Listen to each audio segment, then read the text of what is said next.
বলে যেখানে বাঘের ভয় সেখানে সন্ধে হয়, কিন্তু আমার প্রশ্ন হচ্ছে বাঘের ভয়ের আবার সন্ধে সকাল কি? বাঘ যে কোনো সময় সামনে এলেই তো যাকে বাঘ কথাটা শুনলেই ভাই ভয় লাগে, সে যাই বল। তবে এই বাঘকে যারা বন্দি করেছে আজ তাদের অন্দরমহলে যাই চলুন। না না, ভয় পাওয়ার কিছু নেই, মানে বাঘবন্দি খেলা ধারাবাহিকে শিল্পীদের অন্দরমহলে আজকে যাব। শুনেছি আমার ছোট ছোট কচি কচি বান্ধবীগুলো খুব মজা করে ফ্লোরে। আচ্ছা, আজ কার অন্দরমহলে যাওয়া যায়? ঈশানী। ঈশানী বুঝতে পারছেন না? আরে আপনাদের রায়া। আমার হাত থেকে পালাতে সুন্দরবন চলে এলেন কেন? আপনি আমার পিছু ছাড়ছেন না? বলেছি তো এ বিয়ে সম্ভব নয়। কি দোষ করেছি আমি? দেখি কেমন আমার অমঙ্গল ডেকে আনতে পারে। আমি তৈরি।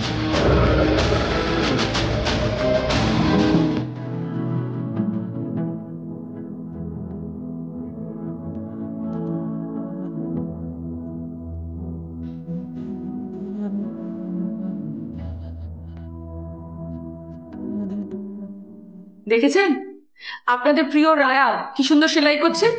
আজকাল কটা মেয়েকে সেলাই করতে দেখা যায় বলুন তো? ঈশানী, তুমি তো সেলাই তো বেশ পটু দেখছি। লকডাউন কিভাবে কাটাচ্ছ? আমি তো লকডাউনের আগেই দিদির বাড়ি এসেছিলাম, কিন্তু লকডাউনের জন্য আটকে যেতে হয়েছে। একদিকে ভালোই হয়েছে, আমি সারা দিন দিদি, জামাইবাবু আর দিদির দুটো কুচকুর সঙ্গে সময় কাটাচ্ছি। আর হ্যাঁ, রান্নাও করছি। আর আমার হাতের রান্না আমার জামাইবাবুর খুব পছন্দ। তাই নাকি? তো ফ্যামিলি লোকের সঙ্গে একটু আলাপ করো। কি জামাইবাবু, শালি তো বলছে আপনি নাকি ওর রান্না হেভি পছন্দ করে। হ্যাঁ, ঈশানী মেয়েটাও যেমন ভালো, রান্নাও তেমন ভালো। আমার বিয়ের পেছনে সবথেকে বড় ভূমিকা তো ঈশানীরই আছে। কিভাবে কিভাবে? আমাদের পালিয়ে বিয়ে। অ্যাকচুয়ালি আমার দিদার শরীরটা খুব খারাপ ছিল, তো মাকে মামা বাড়ি যেতে হয়েছিল। তখন আমরা দুজন সেই মুহূর্তে সিদ্ধান্ত নিলাম যে আমরা পালিয়ে বিয়ে করে নেবো। তো কাকে বলবো ভাবলাম বোনকে বলি, আবার বোনকে বলবো, বোন যদি কিছু মনে করে। তারপর দেখলাম ফুল সাপোর্ট আছে ওর। আমরা যখন বিয়ে করতে বেরোচ্ছি, ওর টিফিনে জমানো টাকা থেকে 100 টাকা আমার হাতে দিয়ে বললো, এই টাকাটা তোদের দিলাম, মালা কিনিস, এটা নিয়ে তোরা মালা বদল করিস। তবে মা যখন বাড়িতে ফিরে আসার পর পুরো ঘটনাটা জানতে পারে, দিদিকে হাতের সামনে পাইনি, আমাকেই পেয়েছিল। আর আমাকে কি মার মেরেছিল তুমি দেবযানীদি জাস্ট ভাবতে পারবে না। দিদিরা কি খাইয়েছিল? এখন তো দিদি অনেক কিছুই বানিয়ে খাওয়ায়, তবে বিয়ের পর দিদির সাথে যখন প্রথম আমার দেখা হয়েছিল, দিদি আমাকে বেগুনি বানিয়ে খাইয়েছিল। তাই নাকি? তাহলে আজ বাদ যায় কেন? আমি দেখিনি দিদি আর বোন দুজনে মিলে কিরম বেগুনি বানায়। চলো।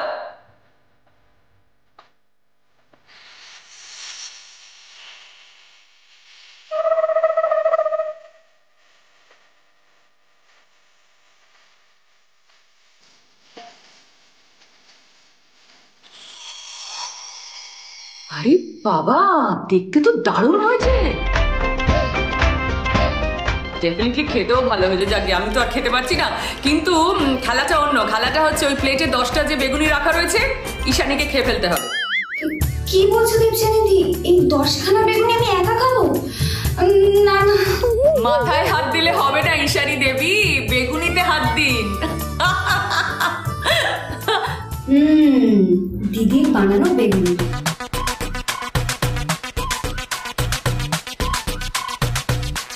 দেবযানীদি, আমাদের আর হবে না, আমি আর খেতে পারবো না, এই দুটোই ঠিক আছে। তার এইটুকু মেয়ে বলে নাকি 10টা বেগুনি খেতে পারবে না। কি বলছো? আমি তো তার দুটো বেগুনি খেয়েছি। আমাদের বাঘবন্দি খেলাতে এমন একজন আছে যে দিনে দিনে না খেয়ে খেয়ে ডায়েট করে এমন রোগা হচ্ছে, এই ধরো যদি কোনোদিন জোরে হাওয়া দেয় উড়ে যাবে। দীর্ঘই। দাঁড়াও, ওকে কল করি। না না, আমি আলু সেদ্ধ ডিম সেদ্ধ ভাত খাবো না। কেন খাবি না? সবাই বলছে রোগা হয়ে যাচ্ছে। মা, আমি খাচ্ছি না, কারণ আমি ডায়েট করছি তাই। শুটিং যখন করতিস তখন ডায়েট করতিস, এখন তো শুটিং করছিস না, এখন খা। আমাদের সময় সবাই আলু সেদ্ধ ডিম সেদ্ধ খেয়ে ভালো থাকতো। হ্যালো দীর্ঘই, কি তুমি খাচ্ছ? ঈশানী যে বললো তুমি একেবারে খাওয়া দাওয়া করো না। আরে দেবযানী, তুমি যাও না, মাকে বলে আমি ডায়েট করছি, তাও জোর করে আমরা খাই দিল। খুব ভালো। শোনো, সকলের এরকম সৌভাগ্য বা সুযোগ হয় না। লকডাউনে কটা দিন মায়ের আদর খাও, মা যা খাওয়াচ্ছে সেটা খেয়ে নাও, লক্ষ্মী মেয়ে হয়ে। হ্যাঁ কাকিমা, ভালো করে দীর্ঘইকে খাইয়ে দাও। এবার সবাই বলছে খাও। খাবো না, আমি। ঠিক আছে বাবা, আমি তোমাদের কাছে প্রমিস করছি আমি মায়ের হাতে মাখা দই ভাতটা ঠিক খেয়ে নেবো। আচ্ছা আমিও মুখ ধুয়ে আসি, কতদিন পর তোমার সাথে দেখা, অনেক গল্প আছে, দাঁড়াও। হ্যাঁ দেবচাঁদিদি বলো। তাহলে কাচাকুচি কি নিজেই করা হয়? হ্যাঁ আমিও করি। বেশ, তাহলে তো আর কোনো কথাই নেই, শুরু হয়ে যাক আমার চ্যালেঞ্জ দেওয়া পালা। সেটা হলো একটা বালতিতে একটা টাওয়েল আর একটা চাদর জলে চুবানো থাকবে। তোমাদের দুজনকে টাওয়েল আর চাদর তুলে নিংড়ে শুকোতে দিতে হবে। বেশ, হোক, দেখি কে আগে পারে।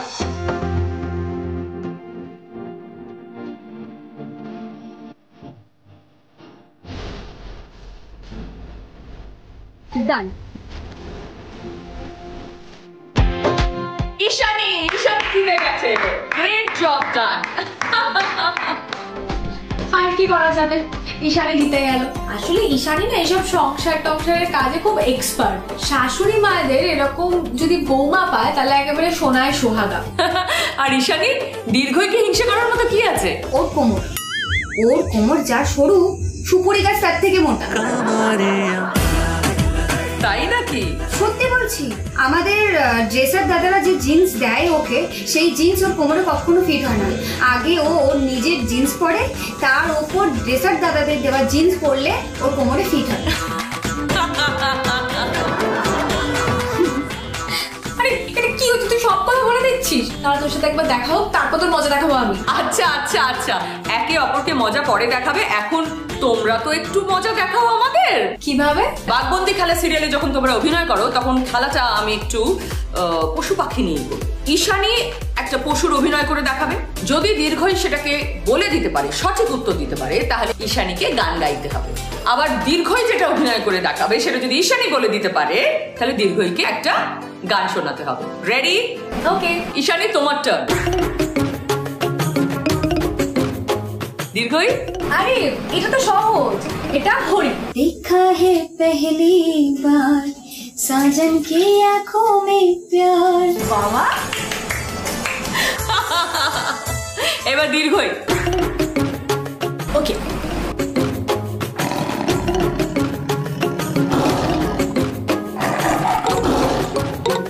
বল এবার। আরে এটা তো আমার সিদ্ধার্থ বাবু, বাঘ। দীর্ঘই একটা বাঘ দিয়ে গান শোনাও তো। বাঘ দিয়ে গান? বাঘের গান আমার এখন মনে পড়ছে না। আমি গাইবো? শিওর, একদম গাও না। পায়ে পড়ি বাঘ মামা, করো না তো রাগ মামা, তুমি যে ঘরে কে তা জানতো, তুমি যে ঘরে কে তা জানতো। বাহ, খুব ভালো দেবযানী দিদি। আচ্ছা নেক্সট। এটা তো খরগোশ। ও এটা ব্যাং ব্যাং ব্যাং। Correct answer, correct answer.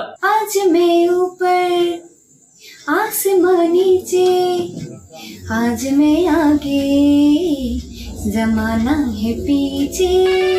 বাহ, দারুণ। এবার দীর্ঘই।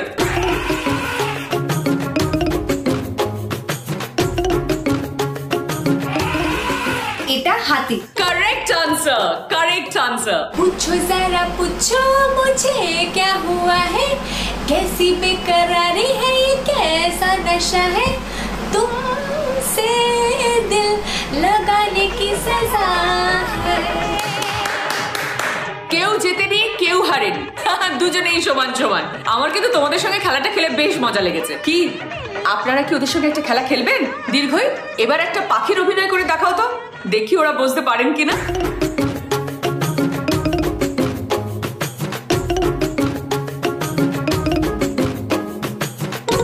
ভাবতে থাকুন কি দেখালো। আমি নিয়ে নিচ্ছি একটা ছোট্ট ব্রেক, ফিরবো ব্রেকের পর। আপনারা দেখছেন ডার্ক ফ্যান্টাসি প্রেজেন্স প্রিয় তারকা রন্ধনমহল, co powered by Shyam steel. আপনারা দেখছেন ডার্ক ফ্যান্টাসি প্রেজেন্স প্রিয় তারকা রন্ধনমহল, co powered by Shyam still.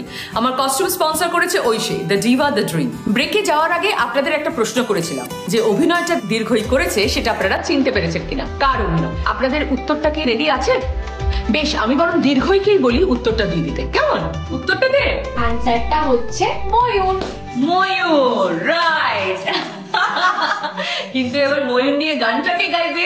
এবার আর আমরা গান গাইবো না, এবার গান গাইবে আমাদের বাঘবন্দি খেলায় যে আমার যা হয়, মানে তরিতাদি। তরিতাদি খুব ভালো গান গায়। দাঁড়াও একটা সারপ্রাইজ দিই, একটা সারপ্রাইজ দিই। मार झाड़ू मेरे मार झाड़ू मेरे देखिए भी देखो लताला पे নোংরা সবে ঠ্যাংরা মেরে ঘর থেকে দূর কর ঘরের চিড়িয়ে দে না। এই কি করছিস? দেখ আমার সঙ্গে কারা কারা এসেছে। হাই তরিতা। আরে এ তো পুরো বাঘবন্দি ফেলার টিম। আচ্ছা শোন, তোর কাছে ওদের একটা আবদার আছে, তোকে গান শোনাতে হবে। গান? আচ্ছা ঠিক আছে, ওরা যখন চাইবে তখন তো গাইতেই হবে। ইয়েস, ছেটাটা রেখে দিই। এসো।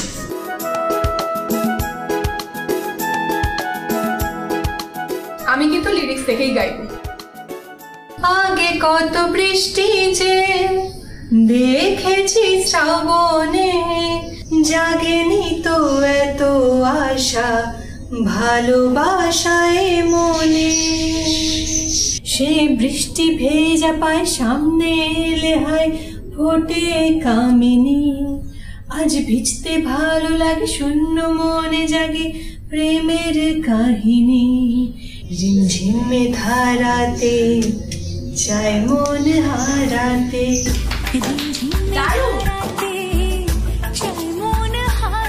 খুব ভালো হয়েছে তরিতাদি। তোর এই গুণটা আছে আমি জানতাম না তো, অসাধারণ গাইলি তো। Thank you. শুধু এই গুণটা না, আরো একটা গুণ আছে ওর। তাই তাই, কি সেটা? ও খুব ভালো বটল পেন্টিং করতে পারে। ও রিয়েলি? না মানে ওই একটু একটু আধটু বললে হবে না তরিতা, তোকে বটলে এঁকে আমাদের দেখাতেই হবে। আরে বাবা, তোর ট্যালেন্টটা আমরা দেখি। ঠিক আছে, তোমরা যখন বলেছো তখন এটাও হবে। চলো এসো আমার সাথে। চলে এসছি আমি। এগুলো হচ্ছে আমার বটল পেন্টিং এর কালেকশন। এখানে দেখতে পাচ্ছ তোমরা গ্লাস পেন্টিং, ক্লে আর্ট আছে, ক্রাফটের আছে। এখানে একটা আছে ব্ল্যাক পেন্ট করা আছে, এটার উপরেই তোমাদের কিছু করে দেখাচ্ছি।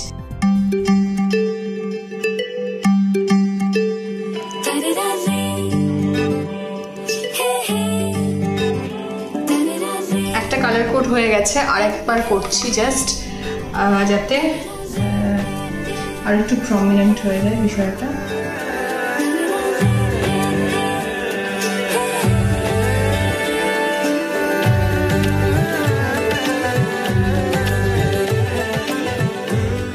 এই যে আমার বটল পেন্ট রেডি। ওয়াও, অসাধারণ। আমারও কিন্তু চাই একটা তরিতাদি। আমারও চাই একটা। হ্যাঁ হ্যাঁ, আমারও চাই, আমারও চাই। আর আপনারাও যদি চান তাহলে ওর সোশ্যাল মিডিয়া প্রোফাইলে মেসেজ করুন। তাহলে শুধু আমাকে কেন, ঈশানীকেও করতে হবে, কারণ আমি যেরকম বটল পেন্ট করি ঈশানী সেরকম খুব ভালো ক্লাস পেন্ট করে। দেখেছিস, এতক্ষণ গল্প করলাম, একবারও বলেনি। না না, তাহলে তো আমরা দেখবো। ঈশানী, এরে এখন তো গ্লাস পেন্টিং করা সম্ভব নয়, কারণ গ্লাস পেন্টিং করার কিছু প্রসেস আছে। মানে আগে গ্লাসে যে আঁকাটা আমি আঁকবো সেটাকে আউটলাইন করে একদিন শুকোতে হয়। ও তো সেটা তো এখন সম্ভব নয়। হ্যাঁ, আমি আমার গ্লাস পেন্টিং দেখাতে পারি। বেশ, ঠিক আছে, তাই না হয় দেখি।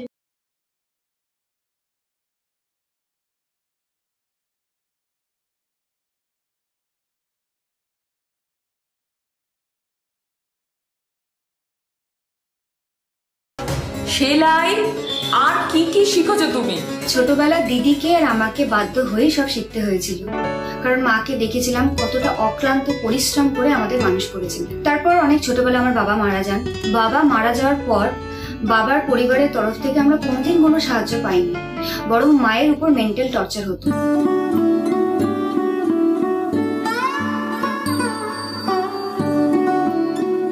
মায়ের জায়গায় যদি অন্য কেউ থাকতো হয়তো বাড়ি ছেড়ে চলে যেত, কিন্তু মা ওই বাবার ঘর ছেড়ে কোথাও যায়নি। নার্সের ট্রেনিং নিয়ে নার্সের কাজ শুরু করে আমার আর দিদির দায়িত্ব নিজের কাঁধে নিয়েছিল। তারপর আমি যখন একটু বড় হলাম, আমি ঠিক করেছিলাম আমাকে সবকিছু শিখতে হবে, আমাকে রোজগার করতে হবে, আমাকে নিজের পায়ে দাঁড়াতে হবে, মায়ের পাশে থাকতে হবে।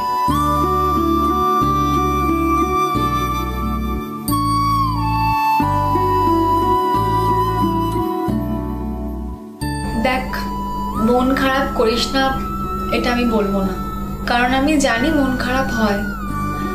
আজ 10 বছর হয়ে গেল বাবা আমাদের সাথে নেই, তাই বাবার না থাকাটা কি সেটা আমি বুঝি।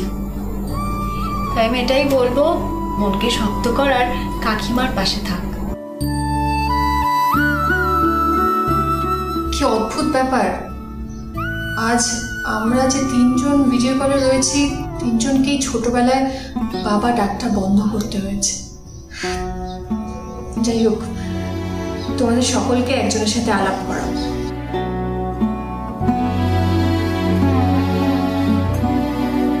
এই হলো আমার মা। নমস্কার। আমাদের মতো ছোটবেলা থেকে যাদের বাবা নেই, তাদের মারাই তাদের বাবা। আমাদের বাবারা আমাদের মায়ের মধ্যে বেঁচে রয়েছে। এই প্রসঙ্গে ছোটবেলায় একটা কথা মনে পড়ে গেল। ছোটবেলায় যখন বাবার কাছে আমি আবদার করতাম, মা প্রচন্ড বকাবকি করতো, খুব রাগারাগি করতো, কিন্তু বাবা আমাকে যেটা আবদার করতাম সেটাই কিনে দিত। বাবা চলে যাওয়ার পর কি অদ্ভুত ব্যাপার, কোনো আবদার না করলেও মা কিভাবে যেন আমার সব আবদার বুঝতে পারত আর সেটা মিটিয়েও দিত, তাই না? আমি তোমার ছায়ায় ছায়ায় থাকি মা। বাহ, খুব ভালো কথাটা বললি তরিতা। বাবা বেঁচে আছেন মায়ের মধ্যে। Very true, very true. জানিস, আমার মতো যারা বাবা মা দুজনকেই হারিয়েছেন, আমি মনে করি বাবা মা বেঁচে আছেন আমাদের নিজেদের মধ্যে। তাই আমার বিশেষ কোনো দুঃখ নেই জানিস, কারণ আমি বাবা মা দুজনকে নিয়ে জীবন কাটাচ্ছি এবং আনন্দে কাটাচ্ছি, ভবিষ্যতেও কাটাবো বলে আমার ধারণা। হাসি মুখে সবটা নিয়ে এগিয়ে চলার নামই জীবন। ব্যাস ব্যাস ব্যাস, আর দুঃখ নয়, আর দুঃখ নয়। আমরা দুঃখ পেলে দর্শকরাও দুঃখ পাবে, ওদের আনন্দ দেওয়া আমাদের কাজ। তাই হাসি মুখে এবার একটা চ্যালেঞ্জ দিই। হ্যাঁ, চ্যালেঞ্জটা হলো নাচের চ্যালেঞ্জ। এ কি দীর্ঘ কোথায় চলে গেল? ওই দেখো, নাচের নাম শুনেই পালিয়েছে। দেখেছিস, আমাকে না বলে পালালো। ঠিক আছে, যাবে কোথায়? শাস্তি দেবো ওকে আমি এটার জন্য। আচ্ছা শোন, আমি গান চালাবো, সেই গানে তোদের নাচতে হবে। আর নাচতে নাচতে একটা ক্যাপ, একটা সানগ্লাস, গ্লাভস কিংবা স্কার্ফ পরতে হবে। রেডি?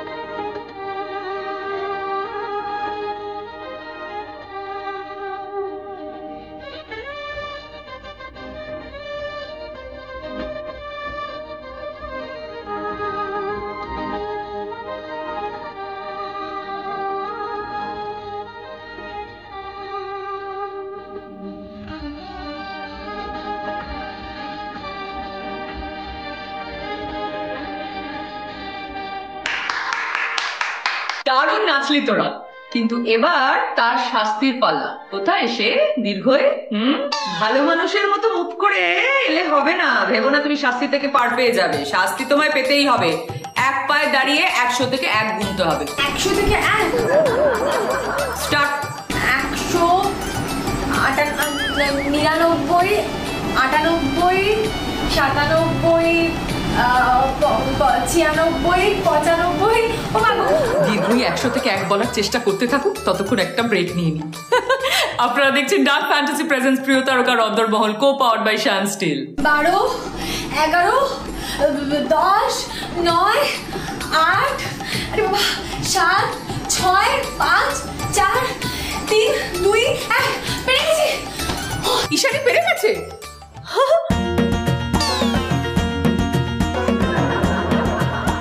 আচ্ছা তরিতা, তুই কি ছোট থেকে এরকম শান্ত, এইভাবে বসে আছিস শান্ত মেয়ের মতো?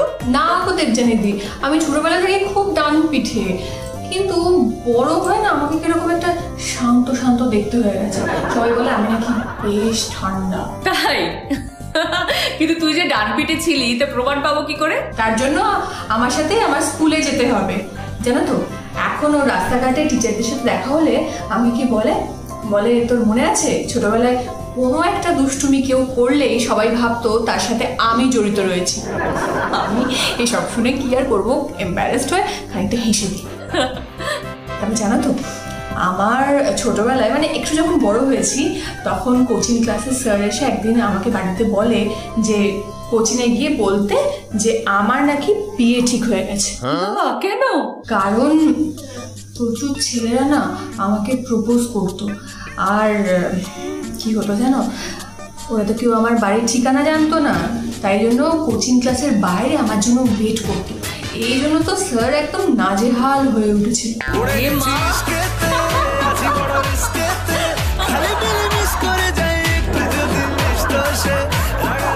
এটা দারুণ। দেখতেই তো পেলেন, যেটা ভেবেছিলাম সেটা হলো না, মানে নাজেহাল হয়নি, উল্টে বাঘবন্দি খেলার এই 3টে মিষ্টি মেয়ের সঙ্গে সময় কাটাতে পেরে আমার বেশ ভালো লাগলো। ওদের সিরিয়াল বাঘবন্দি খেলা লকডাউনের পর সাফল্য পাক, এটাই কামনা করি। আপনারাও দেখবেন কিন্তু। আজকের পর্বটা শেষ করব ওদের 3জনের নাচ দিয়ে। না না না না দেবচারিদি প্লিজ, আমি ডান্স করবো না। না নাচলে কিন্তু আবার ওই 100 থেকে আচ্ছা বেশ, ঠিক আছে, আমি ডান্স করবো, চলো ফাইন।